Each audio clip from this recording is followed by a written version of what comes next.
Oh, for Pete's sake. Well, oh, breaking stuff.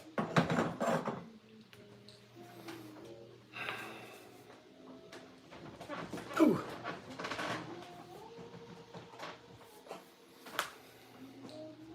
Hi, good folks.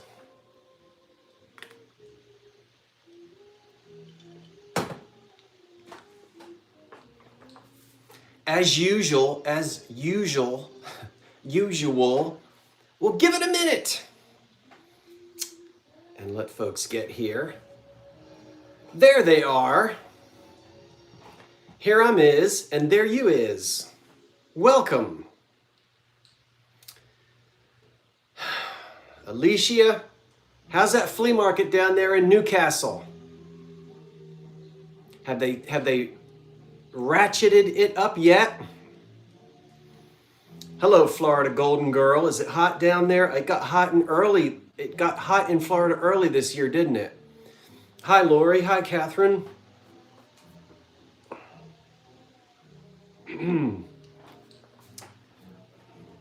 It's been a bit flat. Oh, it's not heating up yet? Hi, Sherry and Carmen. You mean what do you mean the flea market has been flat? Oh, it did get hot. I know, because I had relatives. You know, a lot of us Yankees head down there for January, February, and March. Hello in the Catskills.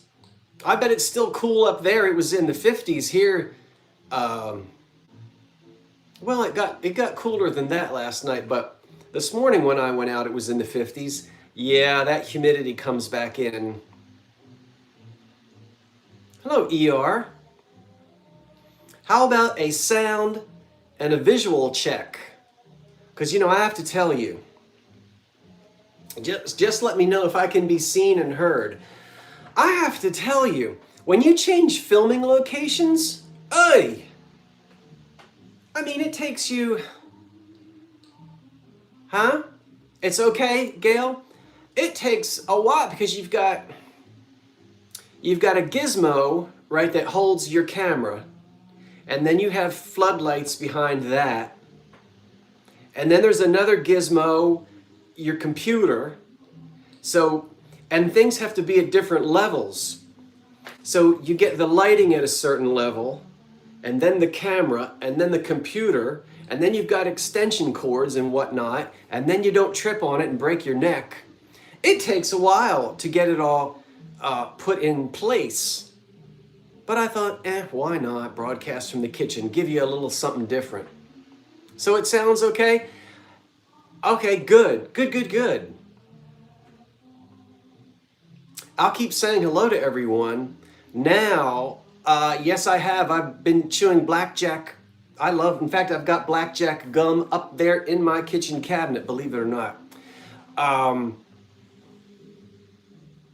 What was I going to tell you?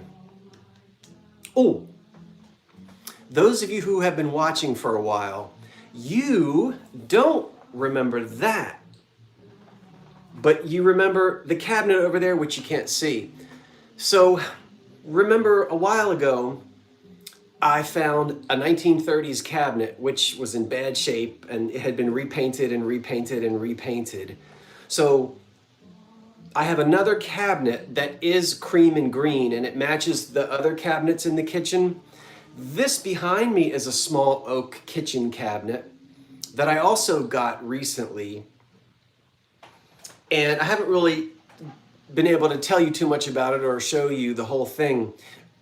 But it was okay, but it needed some work done on its finish. And by the 1930s, oak was really in the living rooms and in the bedrooms. You could still buy some oak furniture in the good old Sears and Roebuck catalog in the 1930s, believe it or not. And, but oak was still acceptable in kitchens, and the little Jacobean sets for like the little dining rooms, you know, the quaint little, but the shift had already taken place to mahogany and walnut and all of that. So this actually does date to the 30s, when you still had a lot of oak in your kitchens. So I just thought I would point that out because I knew somebody was going to ask me, how come you stripped your cabinet from the green paint? But no, it's just a different one. I still don't have a stove or a refrigerator yet. Now, you know I've got a refrigerator in the basement, so that's easy. But I'm still on the fence trying to decide about appliances for this kitchen, and I have not made up my mind. Every time I think I've made up my mind, I haven't made up my mind.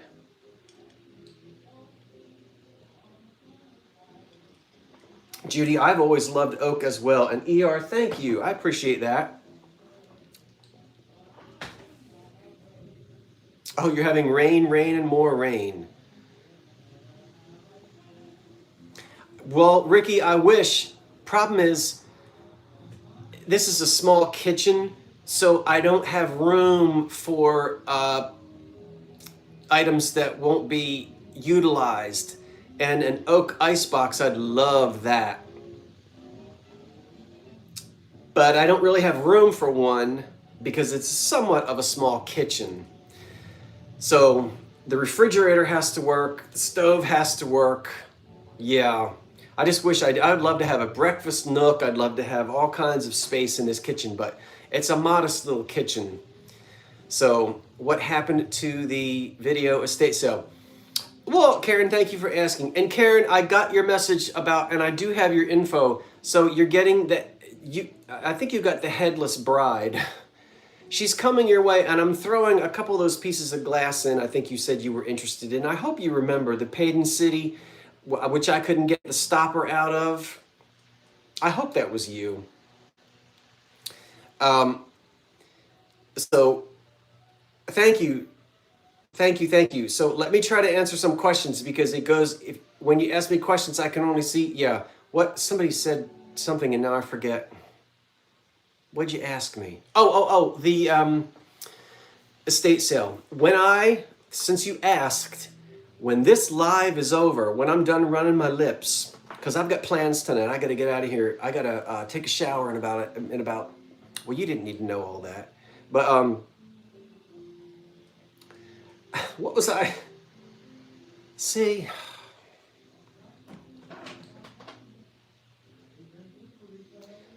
how many of you do that? I was but the problem is I'm always in the middle of a sentence and I cut myself off. No, it's not totally my fault. I'm trying to answer you, but read what you ask me. What was I?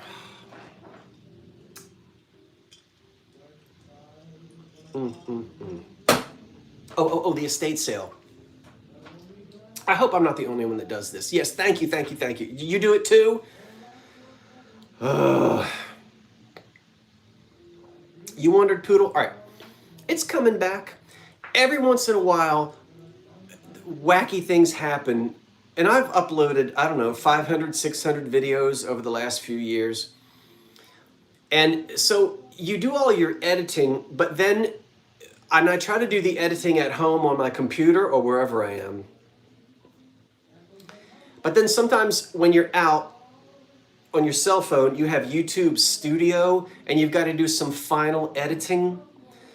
Sometimes you click go or start or publish and you think it has happened, but it actually hasn't because again, there's that old lag, So anyway, it disappeared, but it's coming back. So when we're done today with this little chit chat, I'm going to release an estate sale video, and that'll give you something to watch later on tonight after dinner, after you've had your pork chops. All right, so it's coming back. I know, but I'm bringing it back. You'll see it in a little bit. So I have it. But anyway, there is a reason why I'm here today. We haven't had an informal chit-chat in a while where we just sit around and talk about this, that, and the third. Oh, All the tablecloths are in the mail. So if you bought a tablecloth last Sunday, I held on to them until Monday was over with, and then something happened and I don't know, I got delayed. All the tablecloths are in the mail, and everything from the previous live sales is in the mail as well. And there I go again. Oh. Monday night. Were you at my live sale last Monday night? Okay. If you were, you know I do 2 live sales a month, the first and the third Monday. I announced last Monday that I'm going to be doing an extra live sale this coming Monday night. And I said it was going to be all electric lamps and things, Art Deco. Well, I got ahead of myself. I'm still going to do a special live sale Monday night. It's probably not going to be that special. But I can't get it together to do all of those 1920s and 30s Art Deco light fixtures yet. So, having said that, if you're not doing anything Monday night, come and join me for an extra live sale. And we're going to get back to those light fixtures some other time, the Art Deco light fixtures some other time. So remember, it's always every first and third Monday, and sometimes I throw in a special one here and there. All right, so I'm reading my Better Homes and Gardens from April of 1928. April of 1928. So this house was 3 years old at the time this magazine came out. And it's always very helpful to read these, which I consider a primary source. In other words, it's not what somebody thinks, it's what really happened. So I love the old magazines, and I was going to talk about that a little bit. But let's see what you're telling me, and then I'm going to show you some things that I recently thrifted, and then we're going to have a little bit of Victorian etiquette. All right. You think you know your Victorian etiquette? We're going to have some in a couple minutes. We're going to do that today, okay? And if you want to talk to me, you can chit-chat with me, and I'll try to see as many of your comments as I can. My glass is sweating all over the place, and my coaster is out on the front porch. Okay, I'm late. I was watching you and heard someone say estate sale. Yeah, fill Dell in. Dell, there'll be a video when this chat is over, and it'll be of. Don't get too excited. I only filmed about maybe 15 minutes in the estate sale, but let me show you something I bought in the estate sale today.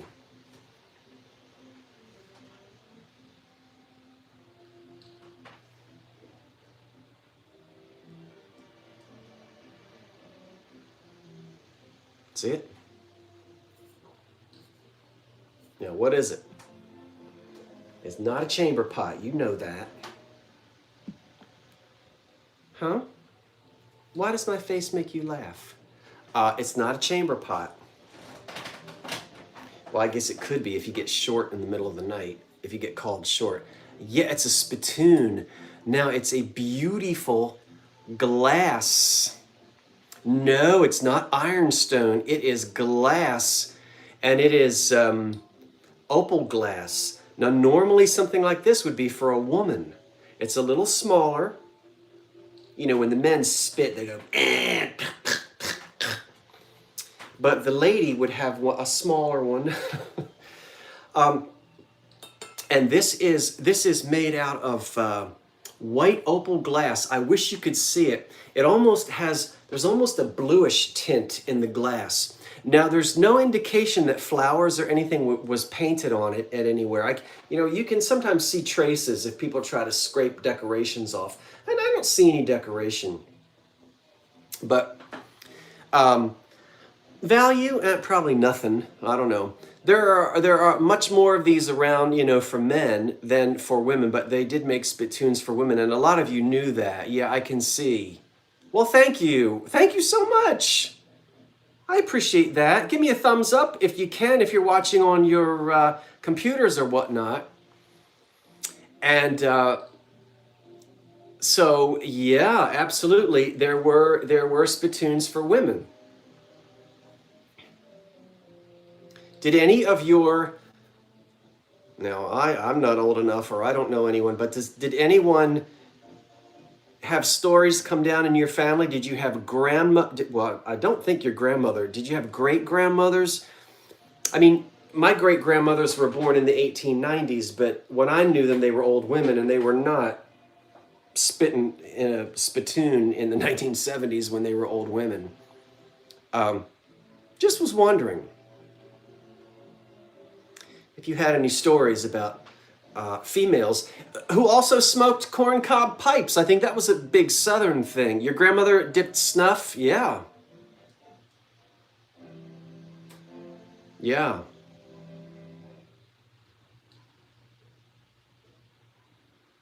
Yeah, I think this would have been for home use, because I don't know that a woman would have been allowed to be in a saloon in these days. I think it was I think now I think this would be home use for a female. But you're 70 and your great-grandmother did not use a spittoon.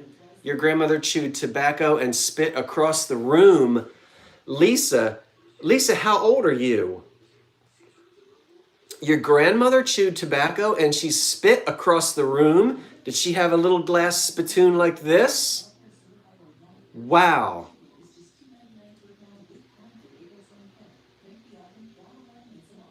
How about that? I just love that this is made out of glass. Sort of opal glass. My grandmother smoked a corn cob. I'm not on live, so I can't let you see comments.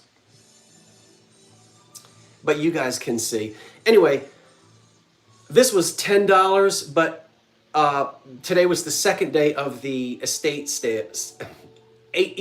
sale, so I got it for less than that. And I really don't know what I'm going to do with it. Should I put a snake plant in it? Some dumb old snake plant? That came from the estate sale.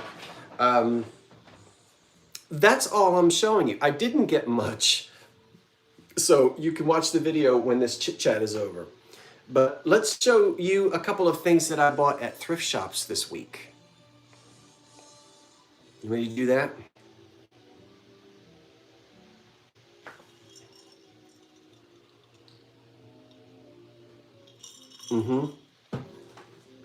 That's just some of the jadeite.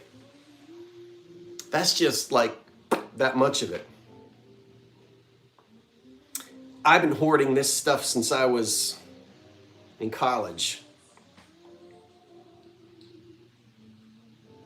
That's been a while ago. All right. Out thrifting this week, I found a lovely sort of ribbed optic fan vase. Yeah, because it's shaped like a fan. It fans out. And this was a form that was that you saw, certainly popular in the 1920s and 30s.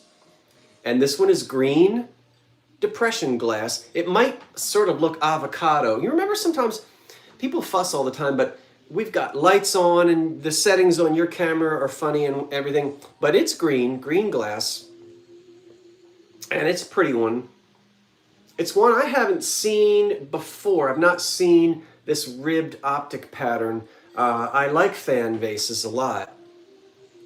And of course, flowers look really good when you put them in there.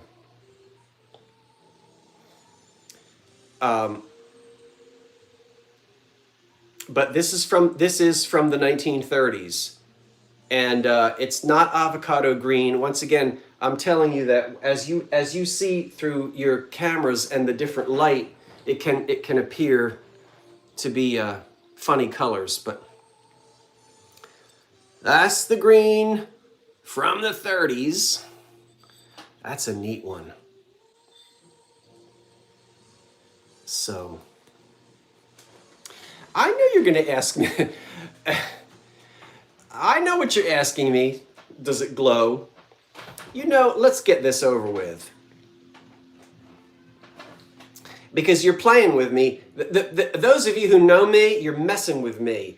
And what you're messing with is, first of all, I love green glass. I don't care whether it glows or not. And a point that I made a while ago, I got on a bandwagon, is I personally felt that everybody was just going nuts with all this blacklight stuff. Now, hold on. I love the fact that some of the green glass glows. I think it's great that people collect it. I think it's great that people have black lights. We didn't have them years ago to run around shining it on everything. And there are some people who pay a lot more for the glass if it glows, because they do collect it, they put it in cabinets, and it looks really neat. You know, you walk into a dark room and the black light is on and all the glass is lit. I think that's wonderful. My issue is when people poo-poo the glass that doesn't glow as if it is inferior, and it's not. And I was watching somebody, I don't remember, some other thrifter, and she got mad too. I can't remember who she was, and she just went off on this. Now look, no, it doesn't glow, but it's a good piece of green glass. So I'm not against black lights, and I'm not against whether glass glows or not. I just don't want the trend to move into, well, if it doesn't glow, it isn't any good. No.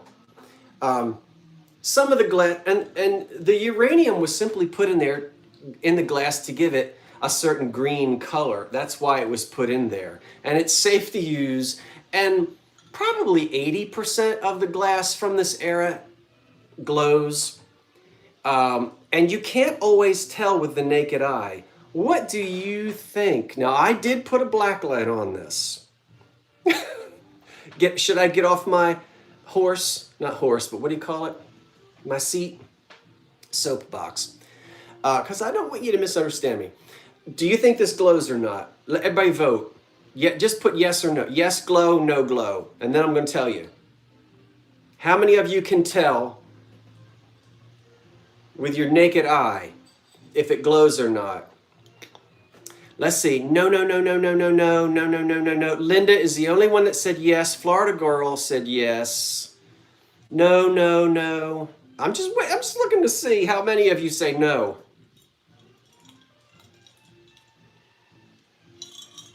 I don't care if it glows or not either, Karen. I'm with you. So we've got somewhat of an even. We got a lot of no, and we got. Well, I think we have more no than we have yes.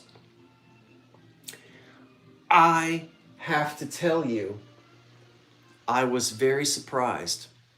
When I bought this in the thrift store, and I don't carry around a blacklight, when I bought this, I thought that it didn't glow. I was in the store and I said, my feeling is no glow. Guess what? It glows. I brought it home. I did have a black light down in the basement. Put it on there and it lights up like Walmart on New Year's Eve. So I'm surprised too, Alicia, and I always feel like I have a good eye and can tell. But this one fooled me. This baby glows. I was shocked. Hey, hold on, everybody. Talk about something. I'm going to go get something. Hold on. What is the old hymn? You can talk about me. I'll talk about you down on my knees. You know that old hymn? It's not a hymn. It's an old church song. But hold on. Wait a minute. I'm coming right back. Don't go anywhere. What did I do with it? Oh, here it is. All right, I wasn't gone for long. All right, you didn't have time to talk about me. So, oh my gosh, that scared me. Like, I just ran back here and sat down, but there's a lag on my computer, so I sat down, and then in the video, I see somebody running in from my living room, and I'm going, wait a minute, who's in my house? And it was me. You see what picture? All right. This glows. This I bought. Look at the difference. This I bought maybe 2 weeks ago, longer than that. I knew that had glow in it. I mean, you can see. Look at the different color in the green.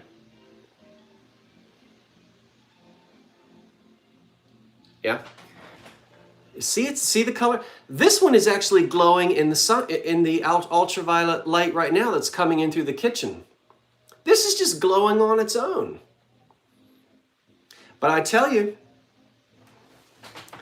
when you put this one next to this one in a dark room with a black light on it, this one glows too. So sometimes you can't tell. I know, Dell. I wouldn't have guessed either, Karen. I know. It fooled me. It fooled the spittoon out of me. I wonder if my spittoon glows. So anyway, had this for a while. This is new. They both glow. While we're talking about glow, hi, KB. While we're talking about glow, I was in the same day, I bought 3 pieces of green depression glass. Look at this etched ice bucket. This is wheel etching here, or wheel cut. It's cut on a wheel. You see it? And ice bucket, and this does glow as well, yes. What doesn't glow? It all glows. So this has a glow to it as well. And if you just got here, I want you to go back and rewatch this and get the whole glow, mop and glow, in the gloaming, to glow or not to glow, so you can see the whole discussion. But here's a nice ice box. Yeah, ice box. I'll tell you what. I don't know what I'm going to be like at 85 if I'm like this at 55. I'm going to be a mess. I hope I'm still broadcasting. You going to watch me on YouTube when I'm 85? So I got this ice bucket. and it hey, Thomas Tommy, usual for the ice buckets. Oh, unusual. It is unusual that it still has its handle. You are right about that. And I was thrilled that it had its handle, because most of the time, you're right, when I find them, the handles are gone. So that was really fun. You can still see, let me see what you're telling. If you're here at 95, oh, come on. You'll be 105 when I'm 85, Judy. Okay, I'll come and feed you your Jell-O. Don't let it get you down. Just gotta laugh. You talking to me? Scott, I want to come up to your neck of the woods and have you take me thrifting. You know, Karen, I'm glad you asked that. I am terrible at taking people thrifting. You don't want to go thrifting with me. I mean, not you. If you'll be 100. Not that I don't want to go thrifting with anybody, but I have to tell you, when I'm thrifting, I'm in a zone. Now, when you're filming, you got to sort of come out of the zone. But when I'm thrifting, that's my office. I'm at work. My mind is doing 100 I'm like the ENIAC computer. There are like 1 million vacuum tubes up here overheating. I mean, when I'm thrifting, woo, the ceiling could fall down because I'm looking at stuff. Your eye is you're looking for colors, form, shape. You're trying to beat people in other aisles. You're looking for the other thrifters that you need to get ahead of. And then I see things, and then I look at the price and I say, okay. And then I'm thinking, okay, that's $2 plus tax. Then I need to do this. What size box will I ship it in? What do I think it sells for? I mean, there is a lot. It's not like just leisurely.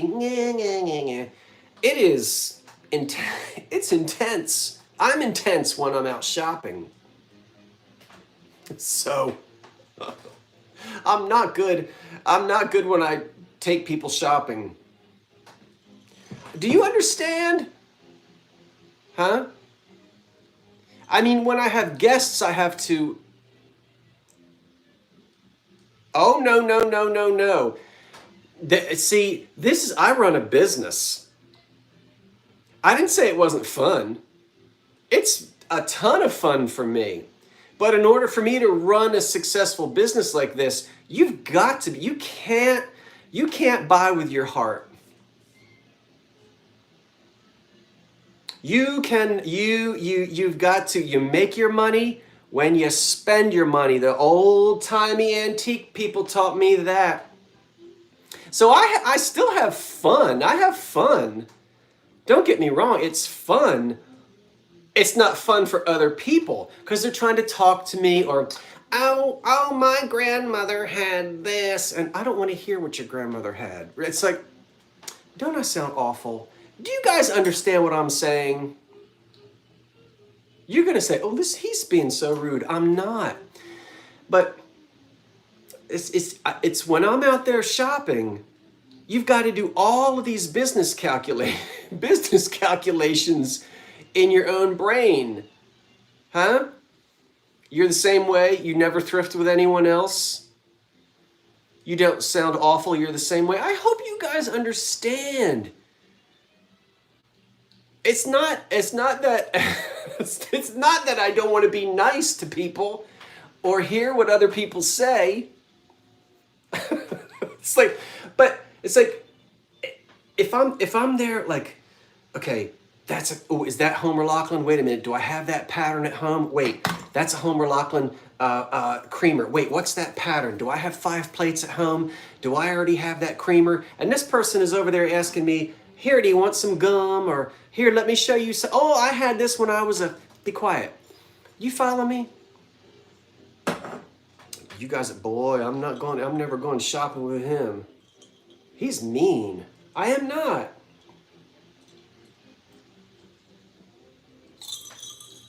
It's work, but it's fun.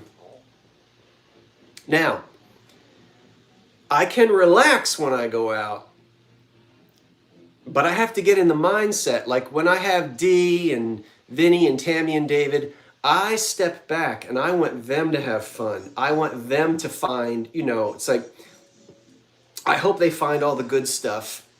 I can hold back for a couple of days, but you've got to stay focused when you're out there. Otherwise, you come home with 12 boxes in the back of your car. You spent $200. You lug all that crap in the house and you go, ugh. You're not happy with what you bought. All right. Whoever asked that question is probably sorry that I ran my mouth too much about that. But you do have to stay focused. You do, John Robert. Yeah.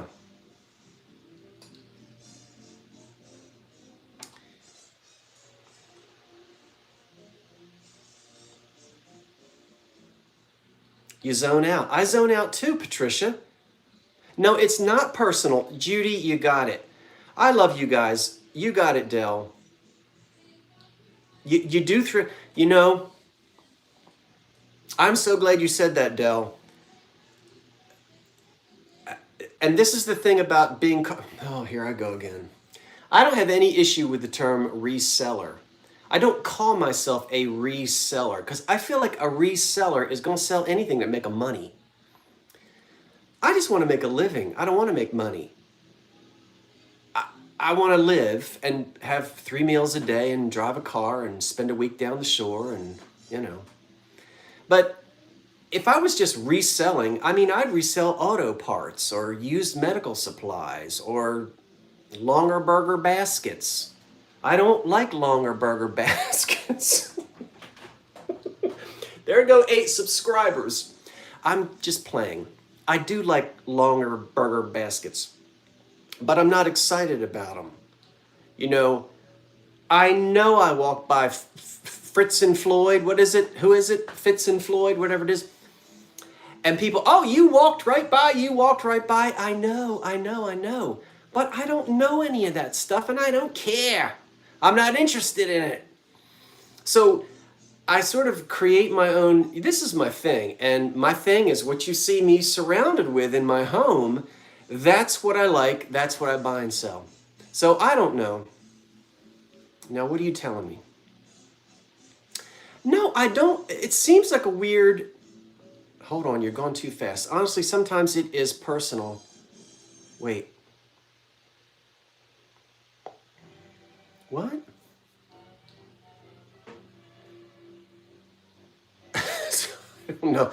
No, I mean, I just, and I'm not saying I don't want to learn. I love to learn, and I'm trying to get into jewelry. I say jewelry because it makes some people mad when I say jewelry instead of jewelry. So, I'm getting into jewelry because I have a little bit of an interest in that. I'm not interested in baseball cards or coins. Let somebody else buy and sell that. Anyway, how do you guys feel about that? I don't know.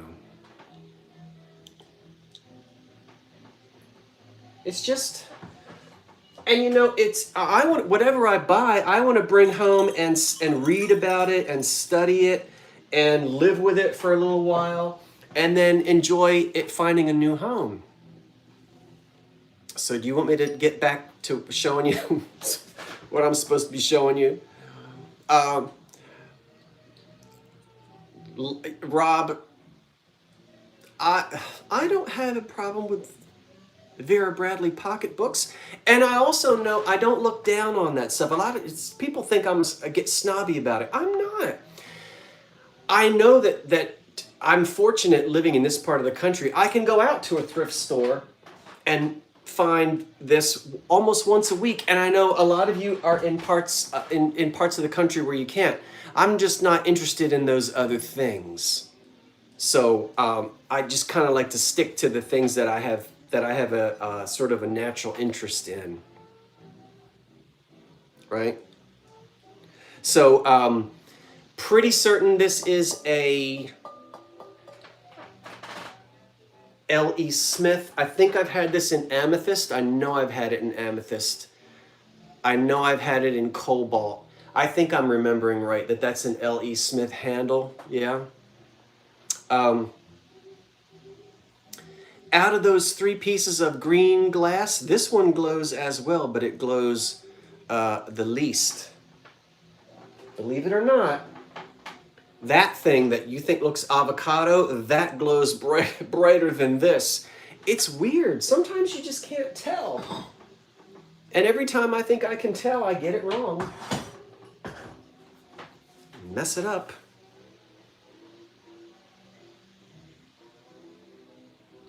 You have a pink.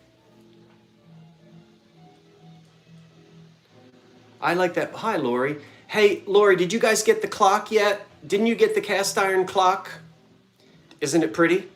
Don't you tell me you cleaned all the dust off of it. I think it went to Lori and Robert.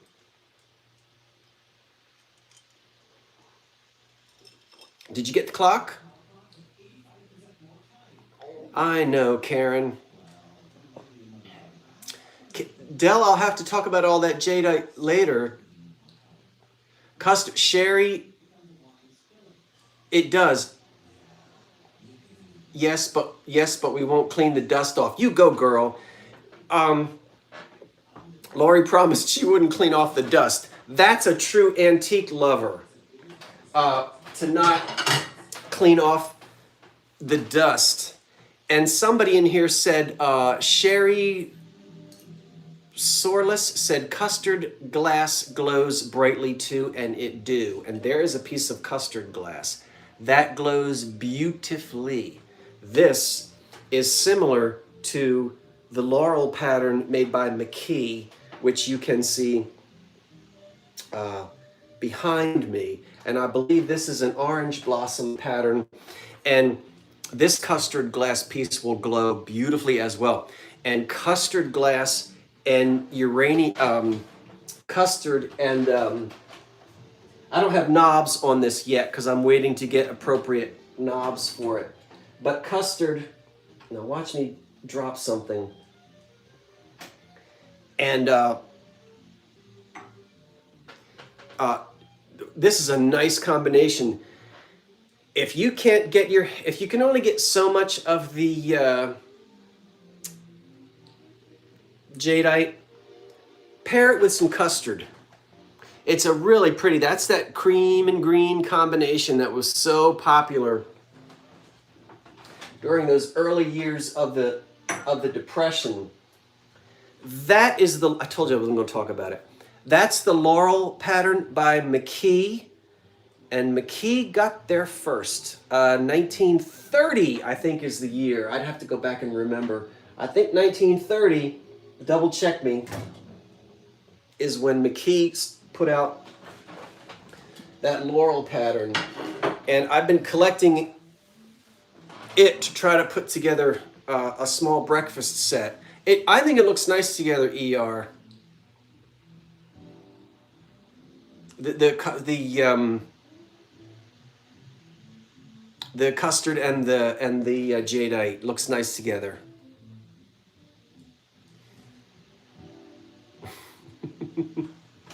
Okay, let me move this because I'll step on it.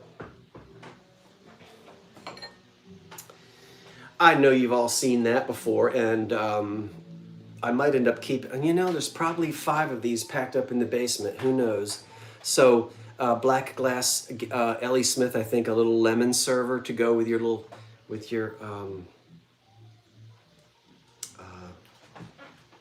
tea. Do you like that? Hi, Terry. Happy Friday afternoon, everybody. It is 4:45 here in New Jersey. And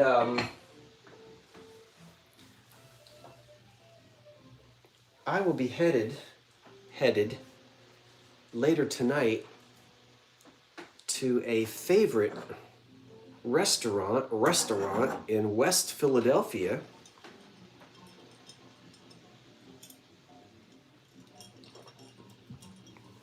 And the nice thing is,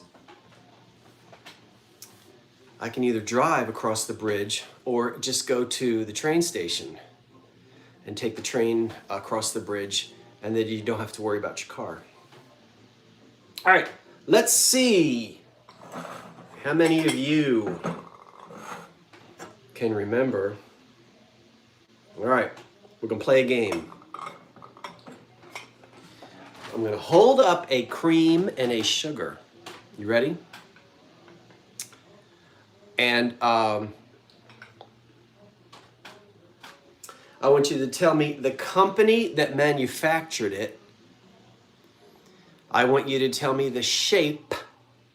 And then I want you to tell me the pattern. Now remember, the shape is what we call the blank, right? And the pattern is what's applied to it. All right, here they are. Who made it? What is the name of the shape? What is the name of the pattern? Go. Isn't this fun? Wait a minute, my Norton antivirus always messes it up. Get away, get away. Okay, there we go again. Sorry. Let's see We have to wait for the lag.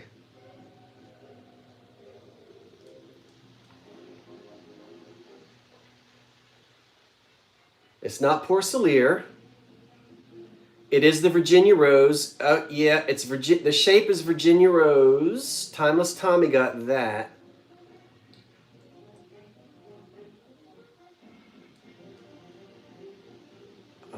So it's Virginia Rose. Okay, who Timeless Tommy got Virginia Rose as the pattern. And Shutterberg says Laughlin, it is. And then the rest of you have come in. So Homer Laughlin Company, you'll sometimes see colonial kitchen. Let me hold it still for you. Isn't that a neat little pattern? Wait, how do I get it? There it is.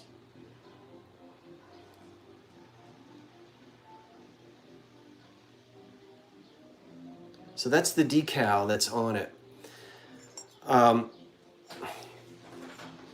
Virginia Rose. You're gonna find it in every thrift store. Not necessarily this pattern, but what they call the shape. So if there was no pattern on it, this would be the blank or the shape, and that's the classic Virginia Rose by Homer Laughlin. And so I picked up a cute little cream and sugar, and I think I have to see, what else are you telling me? I don't have a gravy boat. No, this is the cream. This is the cream and sugar. There would have been a gravy boat.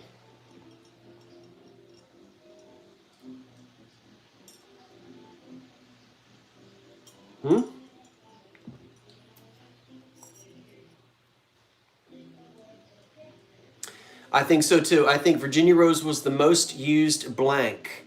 Yep. This is all they had. They didn't have a teapot. I see Virginia Rose quite a bit. And then this one on the bottom. The nice thing about Homer Laughlin, and it's going to be blurry, so I know you can't see it, but I think everybody knows how to date these. And so it's called, so when you look at the bottom, the first thing you'll see is a letter. Here we have the letter M as in Maya Quiero. And then we have the number 49. And then we have the letter N as in Nancy. And then we have the number 8. So what does M49N8 mean? That tells us a lot. That tells us a lot. So what does the M mean? You can date these.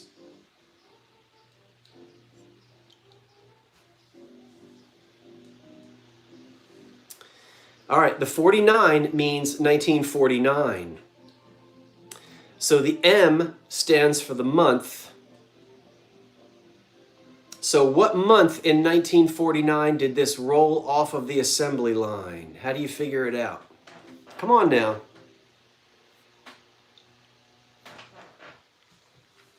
Someone says December. CC says December.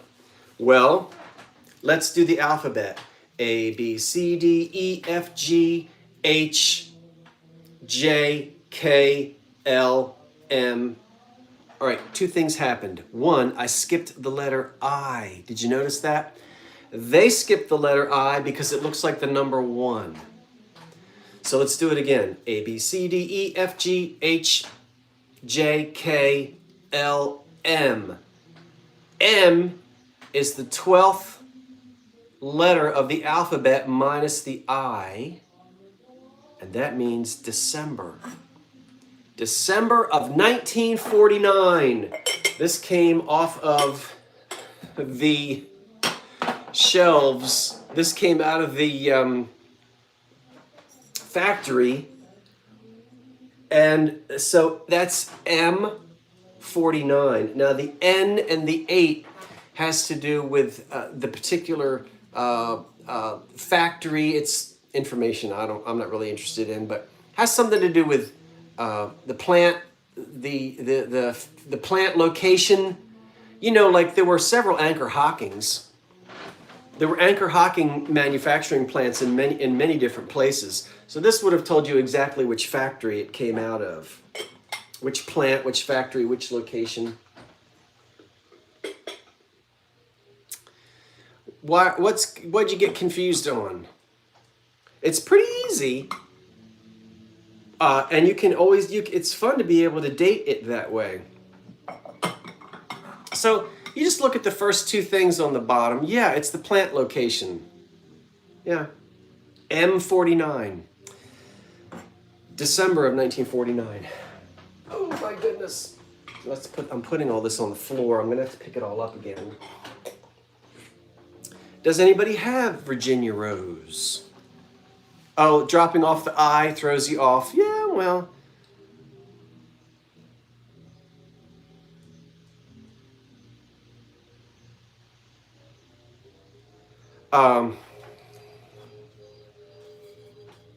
You know I'm not selling that. All right. All you cream and green people just fell on the floor. Mm-hmm.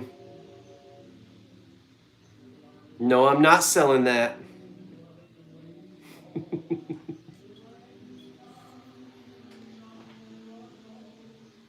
Unmarked. Nope, doesn't say anything on it. Nothing. Nothing. It is old. Oh, this is 30s all the way.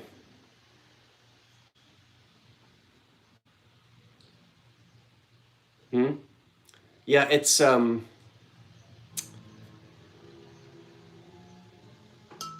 pottery.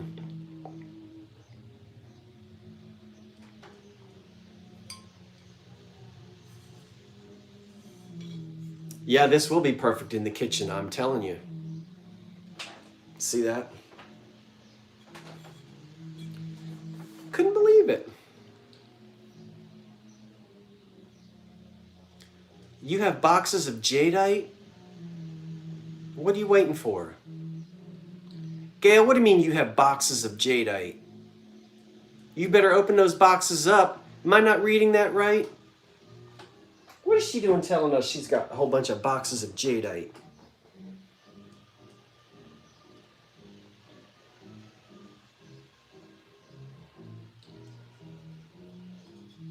And I just got him.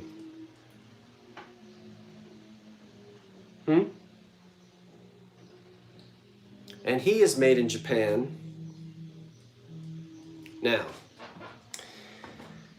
I guess I would have bought him anyway, but I didn't know because in the thrift store, they put the price sticker where? They didn't put it there, which is where they should have put it.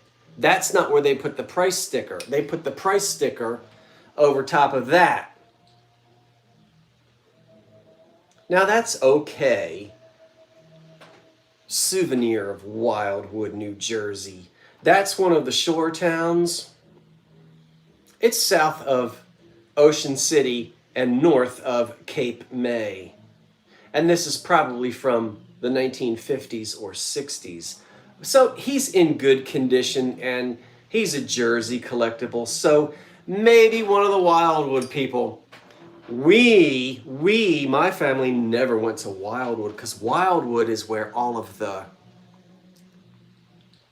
well, if you went to Atlantic City or Wildwood, let's just put it this way, the Methodists went to Ocean City. The Methodists didn't go to Wildwood or Atlantic City. I'm talking about before the casinos. That's the funny thing is that people who are not from New Jersey don't know that all of the Jersey towns are very different.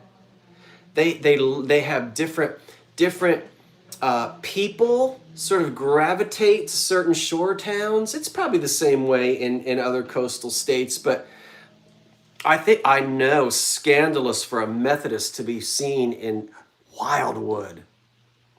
Because you could buy liquor in Wildwood. You couldn't buy it in Ocean City is still dry. Did you know that? Not Ocean City, Maryland. I don't know much about that. But Ocean City, New Jersey is still a dry town. And so is Ocean Grove. They might be the only two shore towns in Jersey that are still dry. I don't know. And they were both started by the Methodists. Yeah, Ocean Grove is dry, and so is Ocean City. I don't know about. Yeah, I know. What time do I have to be at dinner? You're right. What time is it? It's 5. Karen, thank you. I'm okay. I'm good. I appreciate you saying that because I won't have time to. I'll be all right. This was fancy. Yeah. Well, used to go to Atlantic City all the time with your mom. I barely remember it. I remember Atlantic City before the steel pier burnt down. Now, what year was the fire on the steel pier?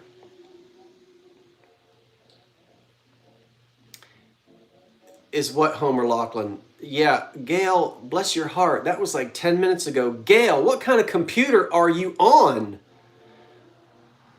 You have like a 10-minute lag.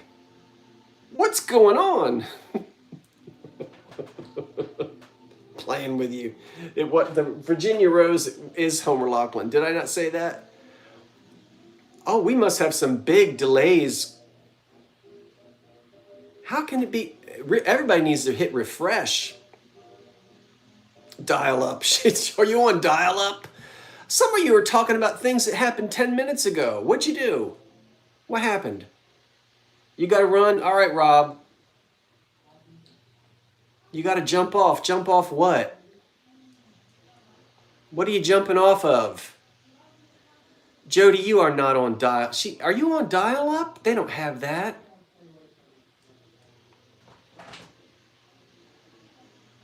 Anyway. If all you know about the Jersey Shore is that TV show from a few years ago called The Jersey Shore, you don't know nothing about the Jersey Shore. Come on up and see it. Look at that. Too bad Rob left. Did you leave, Rob? Oh, he has to get off YouTube. Too bad, Rob, but I bet you probably already had this. The steel pier did not burn down in 1925 because I was on it. But who said that? Meemaw. Meemaw's Vintage Junk? Well, they must have rebuilt it. Huh? You're doing the lag time warp. I know you are. It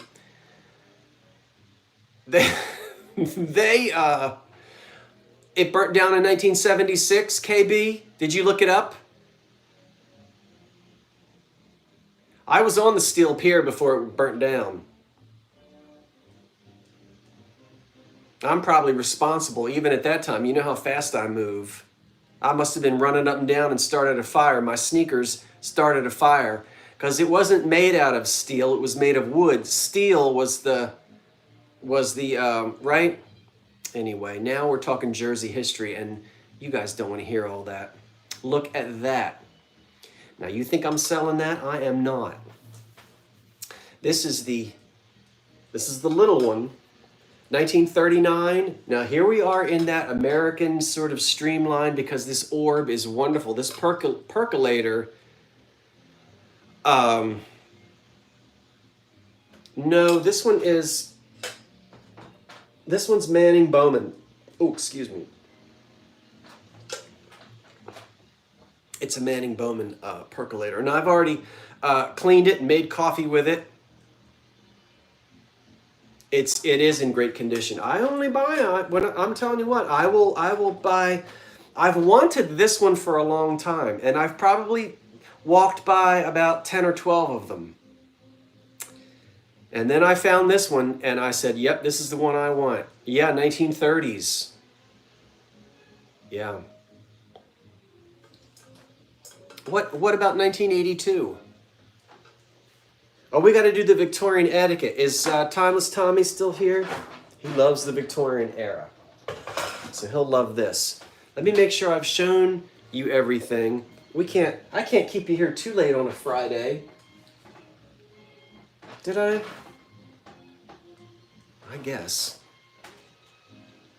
Oh, you are still here. All right. Timeless. I know. Oh, the steel pier burnt down in 1982? Did it? I thought it was earlier than that. I don't know. All right, Tommy. Tommy loves Victorian stuff. You got to fix your dinner, KB? What? All right. This is a real person. I'm not going to tell you. Well, I am going to tell you who it is. But I want you to take a look at this person right here. Yes. Hey, Carmen. I know people are so mad at me because I am horrible at emails. Carmen, yes, and I'm going to answer you. I promise you I'm going to answer you, and I'm going to answer you quickly about the Choral Festival in Ocean Grove, because I'll be there. And there's somebody else already has their hotel room. Someone else, now I'm getting off topic. I'm going to tell you about the Ocean Grove Choral Festival. I hope they finished the organ. They were messing with it this summer, or this winter. But I'll be there, and there'll be some other folks that'll be there too. So I'll see some of you in Ocean Grove. All right. See this old Victorian dude? You want me to tell you who he was? All right, hold on. That man, this is going to be fun. Let me get my eyes. I got to, you know how it is. More than a century has passed since Professor Thomas E. Hill, that's who that man was, published such works as Morals and Manners Illustrated and his Manual of Social and Business Forms. This guy was like an etiquette expert. This was the Emily Post of the Victorian era. Let's say that. I didn't know that, but somebody sent me this in the mail.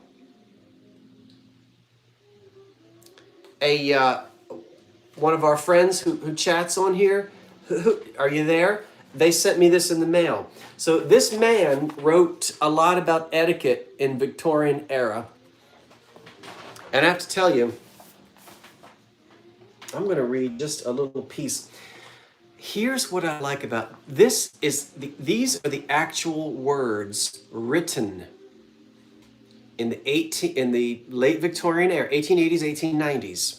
This isn't what somebody thinks.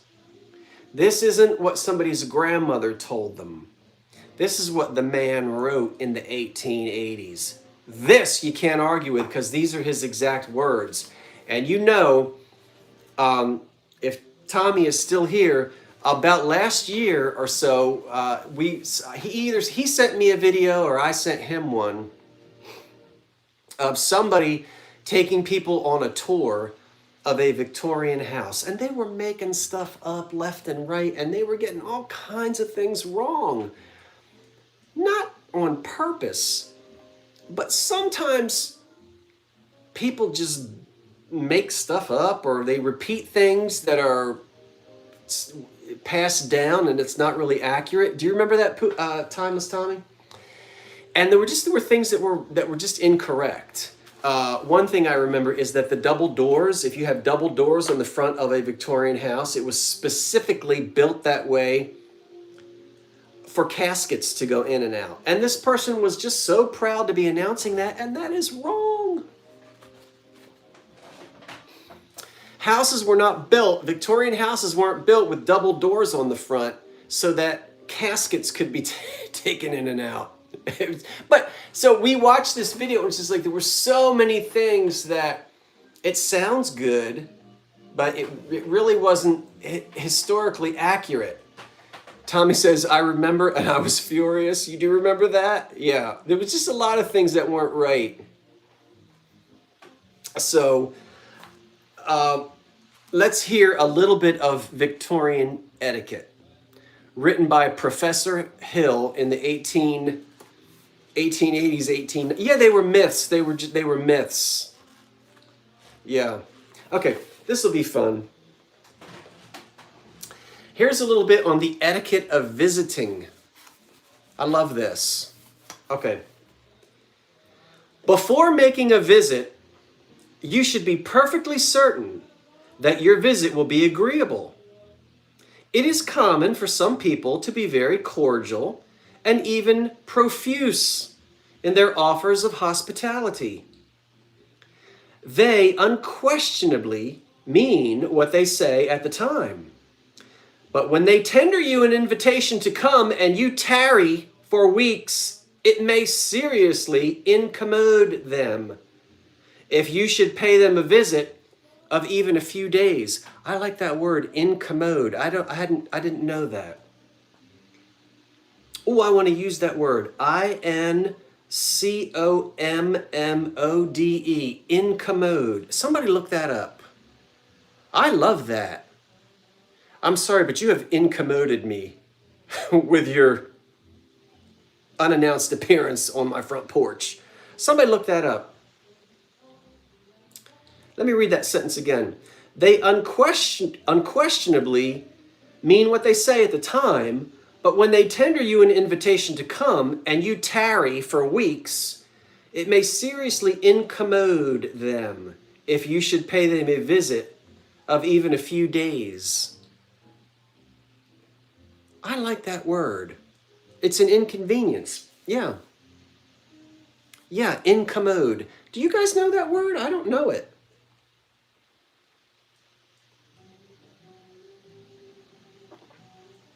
It means to inconvenience a person. I'm going to start using that.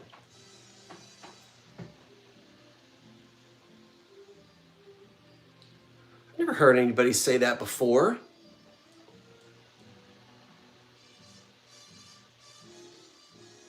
To incommode them. Hello, yes, I'm sorry. I know I agreed to pick you up and take you to the supermarket, but that was 2 hours ago, and you're calling me now? I'm sorry, you have incommoded me. How about that? I know, but I like it. Let's all start using it. Let's all start saying incommode. All right, let's keep going, because you're saying you talk so much, you haven't gotten to the end of what the person is saying. All right. If no previous understanding has been had, the visit should be limited to 3 days or a week at most. I'm going to come back to that. While husbands and wives are always expected to accompany each other,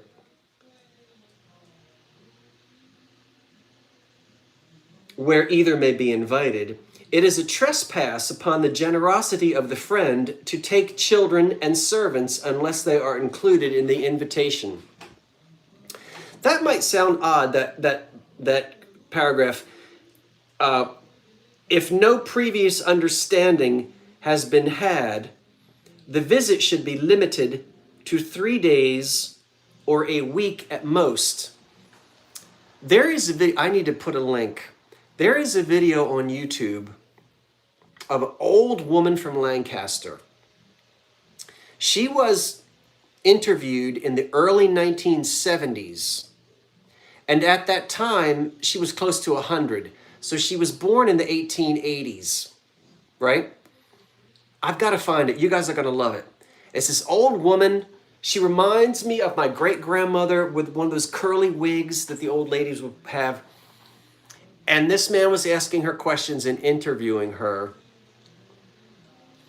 And in the interview, she said when guests would come, they would stay for a week. And no one would dream of coming and staying for like a day or 2 days. And think about transportation in those days. To get somewhere, you know, and you would have trunks of clothes. So she said when people would come to stay, they would bring trunks.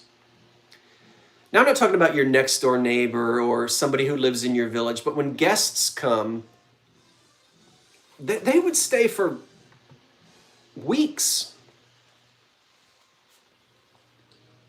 No, I know what a commode is. Yeah, trust me, I know what a commode is. The antique commode. You guys, boy, there is a lag. I have a wooden commode down in the basement. I mean, I don't use it. That's not what I meant. I mean, I have an antique commode. But anyway, I think that's interesting. Boy, there must be quite a lag. Why are people still talking about the commode?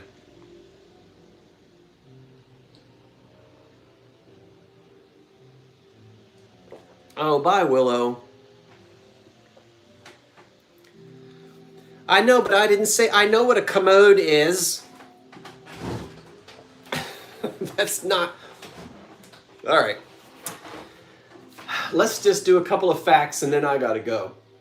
This has been fun. You want to do it? You want to do more chats like this? We can chat like this. You know, when I'm doing an auction, I can't chat with you. Now, don't get mad at me. It's business on auction night, and I got 500 people in there, and I've got to see the bids, and I've got to know what I'm talking about. So I can't just chat with you when we do the auctions. You know, but I can chat with you now, huh? We'll do it. We'll do some more chats. I wanna.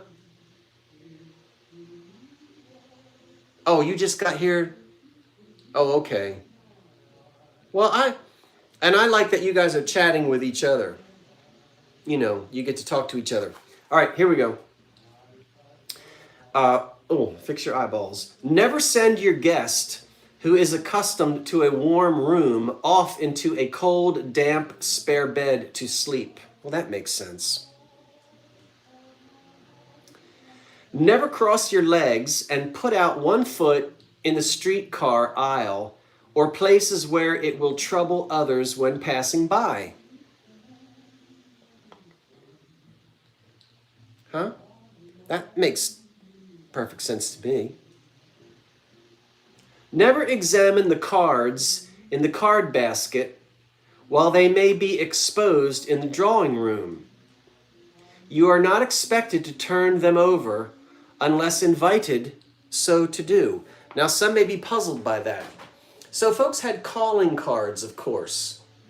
And if there was a servant at the door or a domestic, you would hand your calling card to the domestic, who would then take it to the lady or the gentleman of the house. And if they wanted to receive you, they would receive you into the narthex, you know, the little front hallway. And there'd be a little table and your little calling card would be placed in there. Well, while the servant is off seeing if milady wants to entertain you or not, you are not supposed to flip through the calling cards and see who was here last. Let me see if Gloria Clapsaddle was here last week. You're not supposed to do that. Did you know that? I'm sure Tommy knew that. Hey, time for clocks. Are you people still talking about that commode? I know what a commode is. It's a toilet seat. Hit refresh. So the next time you come to my house and you give your card to Jeeves the butler, while I'm deciding if I'm going to receive you or not, don't you go through the calling cards in my narthex. You hear me? It's none of your business who was here before you. You might get your feelings hurt. I think Tommy must have gone. Huh? You're going to warn your friends? No, you know what? Hey, Poodle, you know what would be funny? Make up a card that says like Jack the Ripper or Lizzie Borden or something like that and put it in there. Wouldn't that be funny? That would teach them. You know, when Mrs. Kravitz comes over. Oh, you are here. That's a reference from Bewitched, isn't it, Mrs. Kravitz? Wouldn't that be funny if she came over and was flipping through the calling cards in your entry hall and she saw Lizzie Borden? That'd send her back across the street. Did I get to all of them? Oh, here's a good one.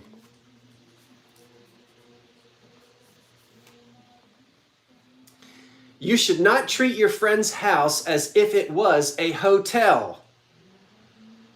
Making your calls, visiting, transacting business about the town, and coming and going at all hours to suit your own convenience. Ooh, you know what? I have a friend. I need to read this to him. No, let me get this straight.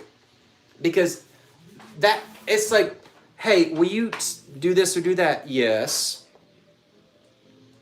I'll help you with my truck. What do you need? You need to have me move a mattress. That's fine. All right, what time? Well, come over at 9 o'clock. All right, I'll be there. Now, you know me. I'll be there at 8:55. You knock on the door.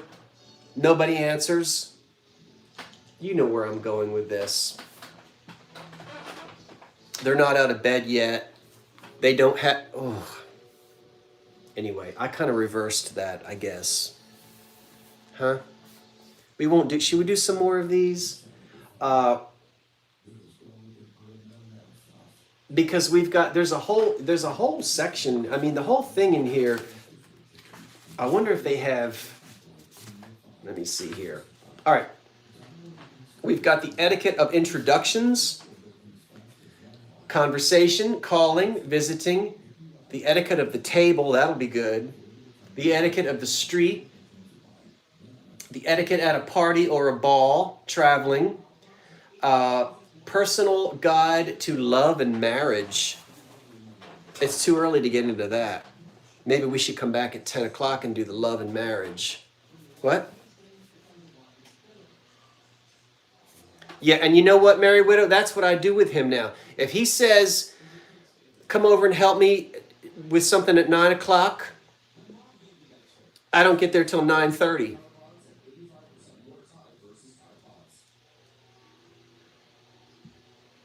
Or if we're going to meet at some restaurant or something, I say, you call me when you get there.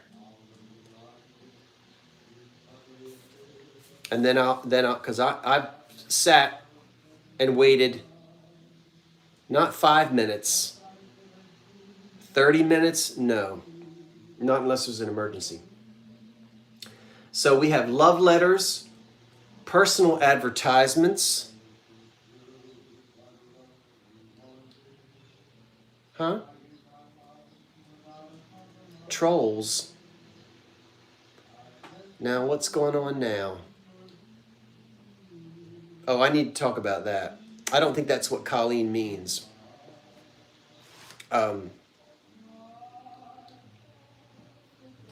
Troll alert, where? Oh, hold on.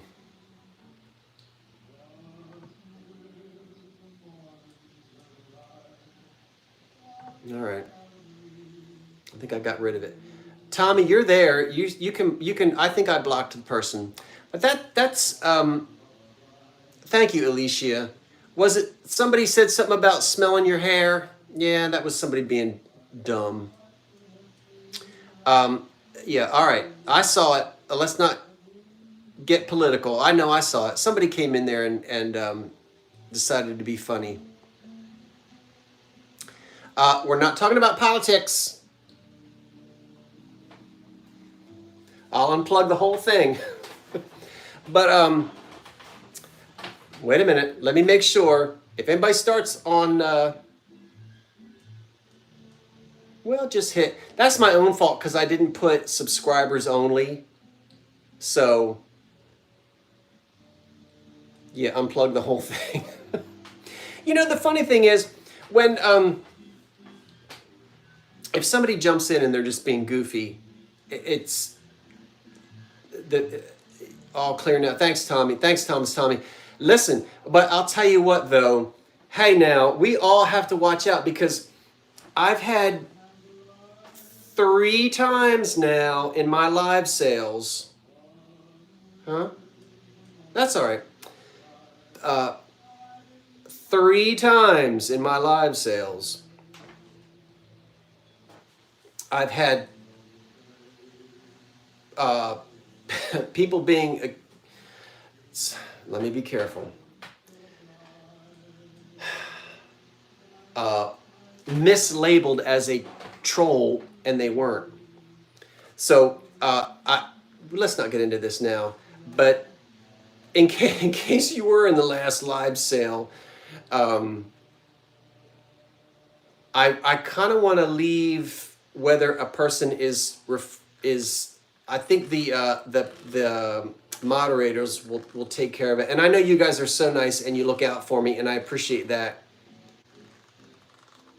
I know, but it's just I had a nice lady. I felt bad for her because she was new and people had never seen her before. But listen, you got to remember, a lot of us are accustomed to seeing each other. Like there's like 30 or 40 of us that are always in the chat. But I'll get over 500 people in a live sale. That means a new person can jump in anytime, and I welcome new people, and I don't make them pre-register, and I don't care about all that. That's me. So, but anyway, a person did come in, and they were new. I mean, that's fine. Just because they're new doesn't mean there's anything wrong. And they had a different bidding strategy than people were accustomed to, and they were kind of they were labeled as a spammer or a troll, but she wasn't. And I actually no, she knew what she was doing. No, Alicia, the thing was, when she said she was new, she's not new to live sales. She was new to my live sales. She's been in other live sales before, and she's been on other people's. She knew exactly what she was doing. And she said, listen, I see what I want. I don't waste my time with little bids. She puts in her bid and she won. I mean, I have to tell you, she sent her information right away. She paid immediately. She was fine. So she just, yeah, I know. Yeah, it was confused. I know, I understand, and I'm not fussing at anybody. Don't think I'm not telling anybody off. But when she said she was new, and there were a couple people who actually knew her, and later on said, "Oh wait, I know her. She's in other auctions," so she was fine. So new customers are more than welcome to come, and I kind of gave her a round of applause because, listen, there are things I can't afford. There are a lot of things I can't afford. And there are auctions that I lose. It's just the way it goes. But she knew what she wanted. She placed her bids. She won. And she really was a real person. So, lesson learned for all of us really is to not sort of just jump to a conclusion. But anyway, she's good because I wrote to her and cleaned it up and apologized. I said, look, folks, we're looking out for you. And I said, I'm defending you because you have the right to bid the way you want. And I didn't ask you to pre-register. There were people saying, make her pay now and all this kind of stuff. No, leave her alone. So she was fine.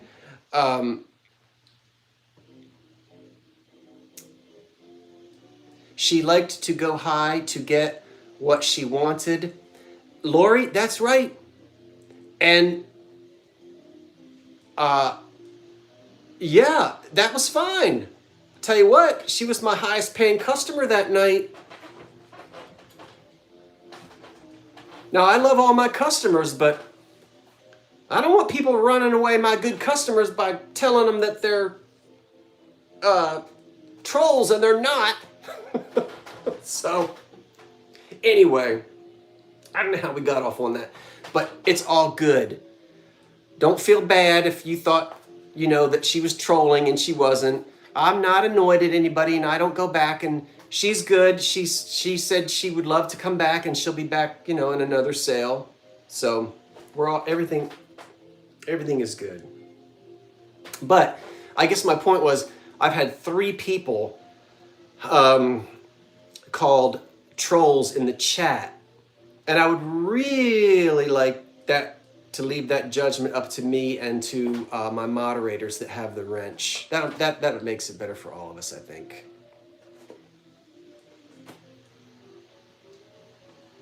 Look, she can bid whatever she wants. Anybody can bid whatever they want. Just because, you know, maybe I wouldn't have bid a certain amount of money, but that doesn't mean there's anything wrong with her bidding strategy. I mean, if I hold this glass up and somebody says $100, you don't know. Maybe they have 7, maybe they had 8, maybe they broke one, maybe they have a dinner party tomorrow night. Maybe it's really important to them that they get that glass and they are going to pay $100 for it. And like I said in the live, relax everybody. If it's not a real person, no big deal. I'll just sell it another week.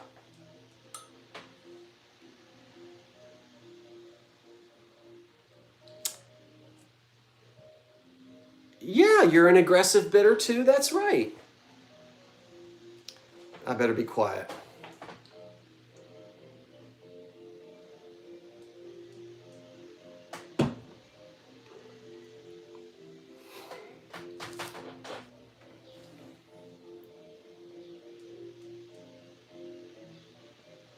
Hello, I'm new here too. N was on the last live sale, and I agree, it should be up to you. That's right, Janie Cuddy, it should be up to me.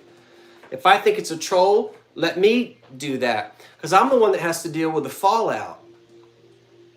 And I had a lady a while ago that was very upset, and I had to do a lot of email patching up, and that had been an old-time customer. So,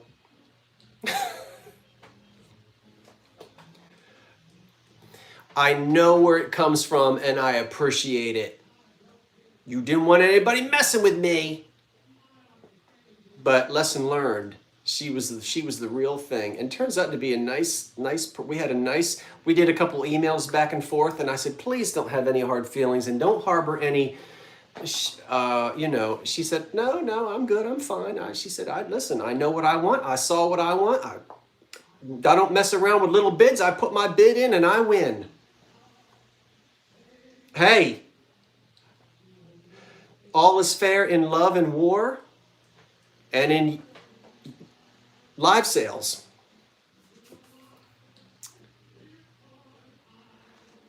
What? Yeah, no one called you a troll when you paid big money for your Carmen Miranda? Well, they should have. I'm playing with you. You have to know. You should know by now. I don't get ruffled over stuff. Anyway, we'll do some more Victorian etiquette some other time. I do have to. We got a couple more minutes, and then we'll bring it to a close. Yes, that was the lady with the Tutti Frutti hat, Carmen Miranda, the Brazilian bombshell. Clocks about what? What do you want with clocks? Here's my problem: is I like that book too. Tommy, do you have this book? If you don't have it, I'll if you guys don't have it, here's the information to try to read. Well, let me read it to you. It says, Blue Wood Books, P.O. Box. Well, this is where it. All right, hold it still. There, you can find it on the internet. I'm holding it still. So, these are articles by this professor, all originally written in the Victorian era. Okay? So and there's did I give you all the information that you need in case you guys want to order it? Oh, wait a minute, do we have, I know, I see somebody else in there is being silly. See, normally you can put subscribers only, and I forgot to do that. So when you don't put subscribers only, you get people who don't have anything better to do than be goofy. So It's actually kind of fun. Oh, you can get it on Amazon, Time for Clocks? Bluewood Books. Somebody sent this to me as a gift. Oh, you want to see more of the kitchen? I don't want to show you any more until I finish working on it because it's a mess. You know, I mean, I am still working on it. But yeah, I'll show you. Thanks, Ab. Time for Clocks. Yeah, we'll have to pull out the romance etiquette one night. Now, who was in this here now? Is somebody saying nasty things?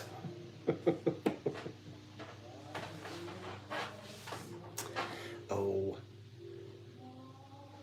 People get lonely and bored. Well, that's it. Now I'm just running my mouth. It's 5:31. Let's all begin to say toodles so we can get on with our Friday evenings.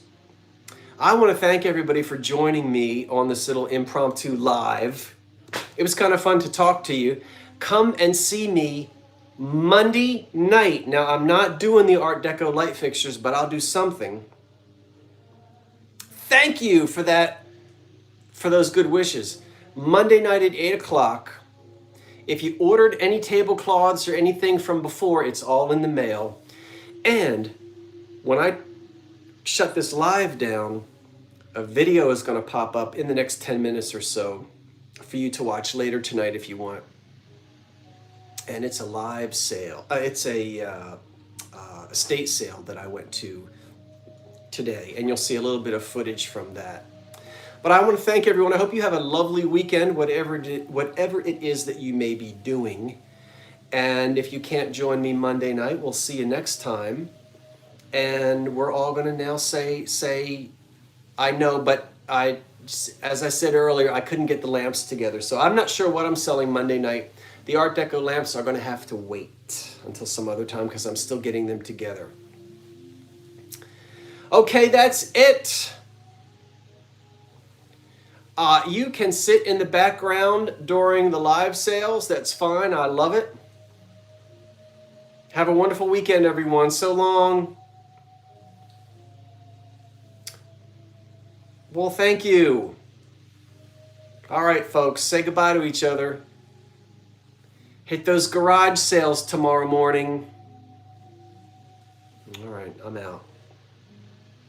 Now, what do I unplug first? I hope I don't get incommoded. That's my new word. Where do I hit stop? I don't know what to do. I think it's up here. Bye, everybody. Is that it? That's it.